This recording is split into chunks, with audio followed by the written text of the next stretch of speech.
Hello everybody and welcome to Super Watermelon Island and Gem Drill. These are two episodes that opened up Season 3 and we can finally get to them, even if we're a little tiny bit late. If you could only... Remember back when Steven Universe never aired anything, and there were billion-year hiatuses between small, week-long bursts of new episodes? Well, gone are those days. In the time since we last talked about this show, Steven Universe has been getting back into full swing, with a brand new season and a whole bunch of brand new episodes for us to catch up on. Seriously, we have at least 5 or 6 episodes we have to review from this season alone. It's going to be a heap. So let's hurry up and get to the first two and check them off our lists.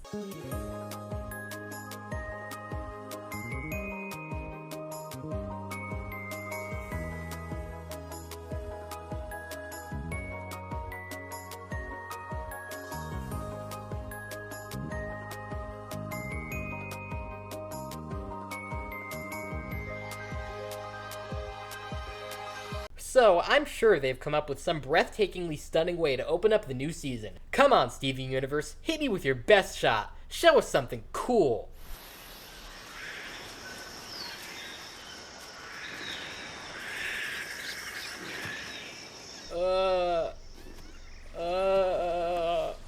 Okay. I was not expecting that. Beautiful! Alright, so Steven wakes up as a watermelon. I didn't know that was possible, and...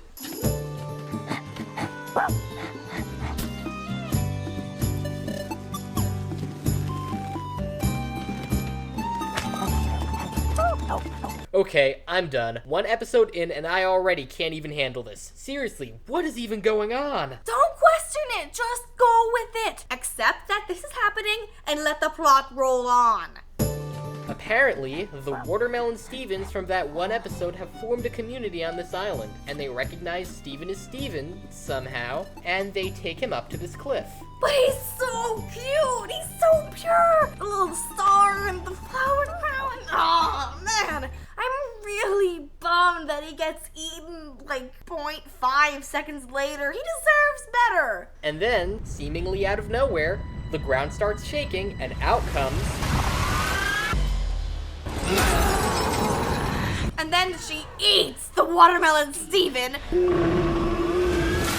And then the real Steven wakes up from a quote-unquote nightmare. So that was a dream, I guess? Leave it to this show to come up with the most confusing, startling image to open up the season with. So after Steven wakes up, the gems think that the cluster is beginning to emerge due to the light tremors in the earth. Steven says that it's not the cluster, but instead Malachite, and Garnet, Amethyst, and Pearl go to the nearest warp pad to warp to Mask Island where Malachite is. Steven can't come because it's too dangerous, but he decides to come along anyway as a watermelon Steven.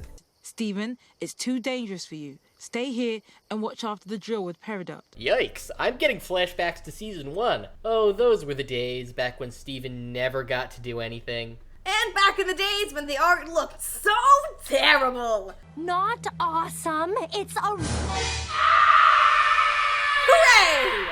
I gotta help them, but they told me it was too dangerous. Why don't you just disobey them? Rebel. Isn't that like your guys' thing? That's actually a really good point, and a clever bit of writing too, since, for once, it's not Steven's childlike instincts that lead him to want to go on the mission, but the encouragement of someone else. Yeah, Steven, reject the system! Overthrow the government! Wow. You're a real anarchist. Wait, what do I do now? Don't just leave me here. Gee, that almost makes me wonder what it would be like if Peridot fell asleep and woke up in a watermelon Peridot. Watermelodot. Wow. I'm not sure how that would turn out. It would probably be pretty funny, though. Fanfiction time! Don't encourage them! So we cut back to the island where one of the watermelons passes out and wakes up as Steven. Because apparently, that's how possession works. Good reference. I guess this means Steven has some kind of gem possession power or something. The episode doesn't explain it very much, but it's an interesting idea. When the gems get to the island, they fuse into Alexandrite. And then it delves into an epic fight scene between Malachite and Alex. Not much we can say about the fight scene itself, but as it's happening, Steven goes to where all the other watermelons are and encourages them to help the fight. When they get involved, things turn into the gem's favor. Plus, these watermelons inject some silliness into what would have otherwise been a fairly serious battle between monsters. You know, you're right. There really is something more to this fusion thing. It's not just a cheap trick. Now, here's a confusing line. Okay, so in Jailbreak, Jasper said that fusion was only a cheap... Cheap tactic to make weak gems stronger. But then, at the end of the episode, she fuses. I always interpreted this as indicating that the whole cheap trick stuff was just a lie made up by Jasper to humiliate Garnet, as opposed to something she actually believed. But then this episode comes out and seems to say she did believe it? Yeah, she always did. Jasper isn't smart enough to try and shake up her enemy before fighting them, probably. She just dives in head first. Literally! If that's the case, then why did she fuse with Lapis at the end? Because she was desperate. Her ship crashed. Her and Lapis were the only ones left. She was outnumbered, and one of the gems had already beaten her, so she knew she couldn't take all three on by herself. Oh, okay. So she's anti-fusion, except when it benefits her. Well, she said that she thought fusion was a cheap trick, not something that should never be done. I mean, on Homeworld, gems only fuse with those of the same gem. Rubies fuse with rubies, sapphires fuse with other sapphires. On Homeworld, a ruby doesn't fuse with a sapphire. It just doesn't happen. So I think that Jasper could maybe be saying that fusing with a different gem type than your own is a cheap trick. Which she still does at the end of the episode, even though it's apparently cheap and something no good fighter would ever do. Well, there are no other perfect Jaspers. She's the only one, supposedly. She has no other Jaspers to fuse with, so she wouldn't be able to fuse with another Jasper if she wanted to. So what I'm getting out of this is that Jasper's attitudes toward fusion are conflicted and confusing. Yes, just like her. And then Malachite gets separated, and the gems separate too and discover Steven. Thank you. We couldn't have done it without your help. Considering they aren't the least bit shocked that Steven broke their rules, Peridot was right. Rebellion is in their blood. Shortly after that, though, we delve right back into the fields. It turns out the cluster actually was forming. A massive earthquake begins on Mask Island, shattering the warpad and preventing the crystal gems from getting home. They tell Steven to leave the watermelon body and help Peridot drill to save the Earth. And the first half of the two-parters ends off there with Garnet saying she loves Steven, and I die. Also, hi Jasper, bye Jasper. We'll see you later, I guess. Cut to the next episode! Are you ready to drill down into the planet to stop the cluster before it forms and save your world? I don't know. Don't say that. Say we'll do it together and it's gonna be great. So we've gone from it could have been great to it's gonna be great within the span of a few episodes. That's character development for you. Either way, Steven and Peridot begin drilling into the Earth. Whoa, it's all lava. Lava is what comes out of volcanoes. Magma? That's superheated peridotite. Or that, whatever you say. Once they hit the peridotite, other cluster fusions begin to attack their ship. Smaller ones that were buried along with the cluster. Steven feels bad about shooting them off the ship, but before he can do anything about it, they actually get to the cluster itself. But before we get to that, guess what time it is? Adventure time? Close, but no. It's deep discussion time! Oh. Alright, do your thing. So there's some nice dialogue in this scene that I'd like to break down a little. Let's start with Peridot's little monologue about Homeworld. You were made on Homeworld, right? Mm-hmm. What was it like? I don't have memories of it, just feelings. I know I can never go back to Homeworld, but it's hard not to have some feelings for where you came from. Now, on its own, this line is interesting for giving insight into Peridot's character, but it gets more interesting when you consider what she says earlier on in Super Watermelon Island. Just being on a ship with Jasper made me tired. So Peridot remembers being on the ship with Jasper, but has very few memories of Homeworld?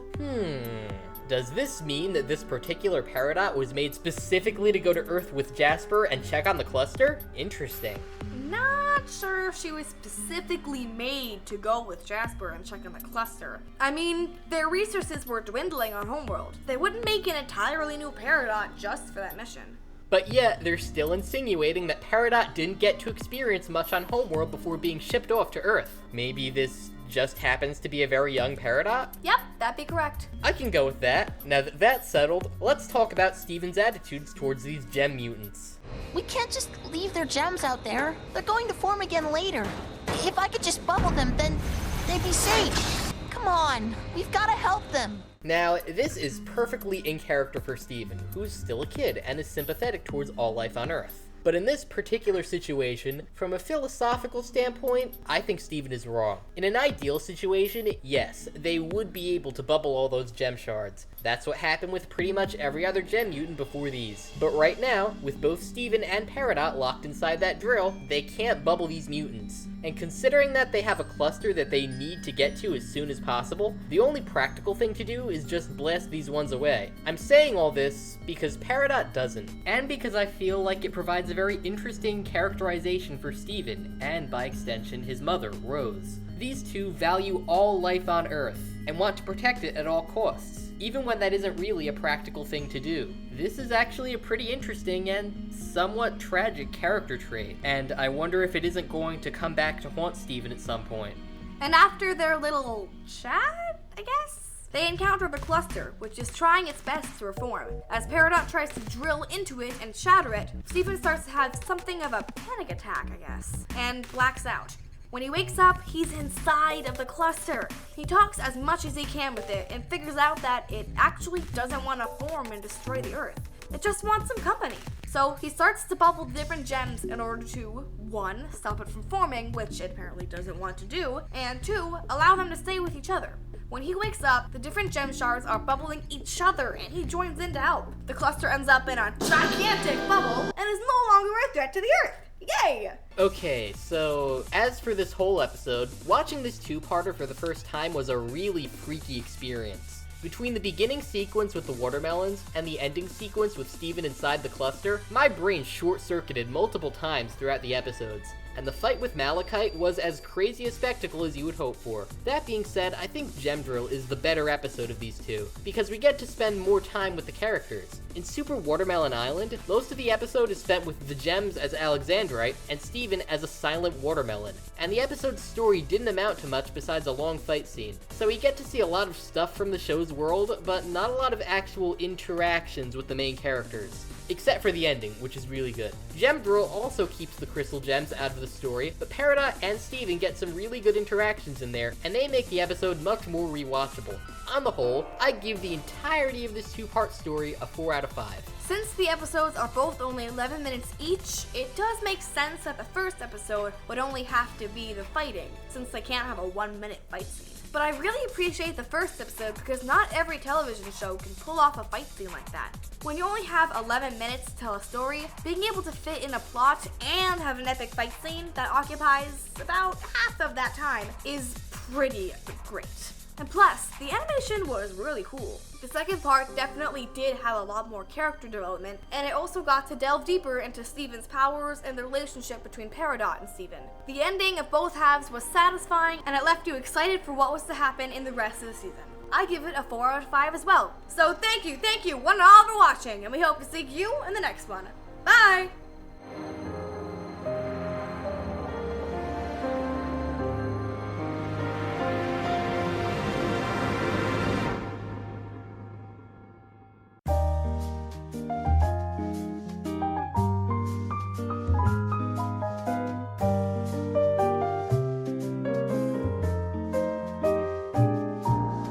If I could begin to be half of what you think of me, I could do about anything. I could even learn how to love. When I see the way you act, wondering when